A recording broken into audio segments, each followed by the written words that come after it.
Video like जरूर कर लीजिए और ऐसे वीडियो लगातार फ्री में पाने के लिए चैनल को तुरंत सब्सक्राइब कर लीजिए और बेल आइकन को जरूर टैप कर लीजिए ताकि आगे भी सारे वीडियो आपको मिलते रहे। यूट्यूब में फॉलो करते हैं तो प्लीज ये वाला फ्री टेलीग्राम चैनल जरूर ज्वाइन कर लीजिएगा। सारे नोटिफिकेशन सारे अपडेट यहीं पे आते हैं, ध्यान रखिए।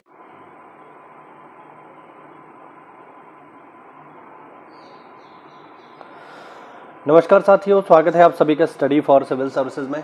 ये क्लास है हमारी मॉडर्न इंडिया की और मॉडर्न इंडिया में जो टॉपिक है हमारा वो है उग्र क्रांतिकारी आंदोलन और उनसे जुड़े लोग। और इसी क्रम में आज हम चर्चा करने वाले हैं मैडम भीकाजी कामा की।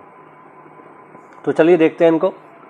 देखिए, मैडम कामा का जन्म हुआ है 24 सितंबर 1861 को और ये एक पारसी परिवार से हैं। सोहराब जी प्रेमजी पटेल उनके पिता थे। उनका विवाह रुस्तम के.आर. कामा से हुआ जो कि एक वकील और सामाजिक कार्यकर्ता थे। मैडम कामा ने राष्ट्रीय आंदोलन के महान अग्रणी नेता दादा भाई नौरोजी के निजी सचिव के रूप में सेवा की, पर्सनल सेक्रेटरी रहीं। भीकाजी रुस्तम कामा क्रांतिकारी राष्ट्रवाद की समर्थक थे। उन्होंने यूरोप अमेरिका से क्रांति का संचालन किया। वर्ष 1907 में इन्होंने स्टुटगार्ट जर्मनी की अंतर्राष्ट्रीय समाजवादी कांग्रेस में भाग लिया। इन्होंने प्रथम भारतीय राष्ट्रीय झंडे को फहराया जिसका डिज़ाइन स्वयं बी.डी. सावरकर और श्यामजी कृष्ण वर्मा के साथ मिलकर इन्होंने संयुक्त रूप से तैयार किया था। तो इन्होंने 1907 में स्टुटगार्ट जर्मनी में पहला झंडा लहराया, ध्यान रखना। और वो झंडे का डिज़ाइन में 3 लोग शामिल थे, बी.डी. सावरकर, श्यामजी कृष्ण वर्मा और स्वयं मैडम भीकाजी कामा। ये आपको ध्यान रखना है। इसी कारण से इन्हें कहा जाता है भारतीय क्रांति की माँ, याद रखेंगे। मैडम कामा एम बरकतुल्ला, वी.वी.एस. अय्यर, एम.एन. रॉय क्रांतिकारी आदि विदेशों में भारत की स्वतंत्रता का बिगुल बजा रहे थे। यानी मैडम भीकाजी कामा, एम बरकतुल्ला, वी.वी.एस. अय्यर और एम.एन. रॉय ये सभी क्रांतिकारी थे और विदेशों में रहकर भारतीय आज़ादी के लिए कार्य कर रहे थे। इसी क्रम में एक अगली महत्वपूर्ण घटना है जिसकी आज हम चर्चा करेंगे और वो घटना है साथियों कामागाटा मारू प्रकरण। इसे बोलते हैं कामागाटा मारू प्रकरण। क्या है ये, जरा देखते हैं इसको। तो देखिए, पहला तो क्वेश्चन यहाँ पर ये पूछ लेता है कि कामागाटा मारू है क्या। तो आपको ध्यान रखना है, कामागाटा मारू एक जहाज का नाम है। सबसे पहला तो क्वेश्चन यही पूछ लेता है। अब स्थिति क्या है वो आप समझ लीजिए। एक्चुअल में 1914 के आसपास एक महत्वपूर्ण घटना घटती है और वो है ये कि कनाडा में, जैसे आज के समय आप देख रहे हैं कि भारत और कनाडा के बीच संबंधों में तनातनी चल रही है, वैसे ही उस समय में भी था। एक्चुअल में होता ये था कि भारत के जो क्रांतिकारी थे वो भारत में क्रांतिकारी घटनाओं को अंजाम देकर के कनाडा भाग जाया करते थे। ठीक, ऐसा भी नहीं है कि डायरेक्ट इंडिया से कनाडा जाते थे, नहीं। इंडिया से पहले चले गए रूस, फिर रूस से चले गए कनाडा फर्जी आईडी से, ये होता था।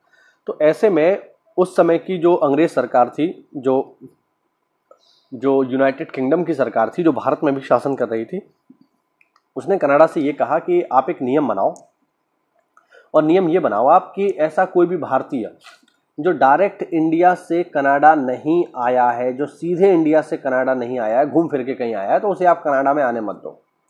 क्यों? क्योंकि हो सकता है वो भारत में किसी हत्या या किसी अन्य घटना को अंजाम देकर आया हो और आपके देश में आकर के छिप जाए। तो ऐसी अपील करी कनाडा से इंग्लैंड ने कि आप किसी भी ऐसे भारतीय को जो सीधे इंडिया से कनाडा नहीं आया है, सीधे पासपोर्ट से नहीं आया है, घूम फिर के कहीं से आ रहा है, तो ऐसे व्यक्ति को आप अपने यहाँ प्रवेश मत दीजिए। कनाडा ने ये कानून बना दिया, लेकिन उसके बाद ये अफवाह फैल गई अचानक से कि कनाडा की अदालत ने इस कानून को कैंसिल कर दिया है। यानी अब कोई भी भारतीय जो सीधे इंडिया से कनाडा नहीं आ रहा है, कहीं और से आ रहा है, वो भी आ सकता है, ऐसी अफवाह फैल गई। और इसी अफवाह के चलते कुछ लोग कनाडा जाने के लिए तैयार हुए और उन्हीं में नाम आता है भारत के गुरदीप सिंह का। इन्होंने क्या किया, इन्होंने किराए पर एक जहाज़ लिया जिसका नाम था कामागाटा मारू, ठीक है। और ये इन्होंने जो है हांगकांग से किराए पर लिया और उसमें 376 यात्रियों को बिठा करके ये लोग हांगकांग से कनाडा के लिए चलने लगे। क्यों? इनको ऐसा पता था कि अब तो इनडायरेक्टली लोग जा सकते हैं। लेकिन जब ये वहाँ पर पहुँचे तब इन्हें एहसास हुआ कि ये तो मात्र अफवाह थी और वहाँ पर जो कनाडा पुलिस थी उन्होंने इन लोगों को अरेस्ट करके डिपोर्ट कर दिया। ठीक है, डिपोर्ट का मतलब है कि वापस इंडिया में भेज दिया। और जब इंडिया में भेज दिया तो इन लोगों को भारत में आकर के अरेस्ट कर लिया गया। कुछ लोगों की इस झड़प में हत्या भी हो गई। और कुल मिला के ये जो पूरा प्रकरण है इसे कहा जाता है कामागाटा मारू प्रकरण। समझ में आया आप लोगों को? अब देखो, अमेरिका में रह रहे भारतीय भगवान सिंह, बरकतुल्ला, रामचंद्र तथा सोहन सिंह ने भी यात्रियों के समर्थन में आंदोलन चलाया।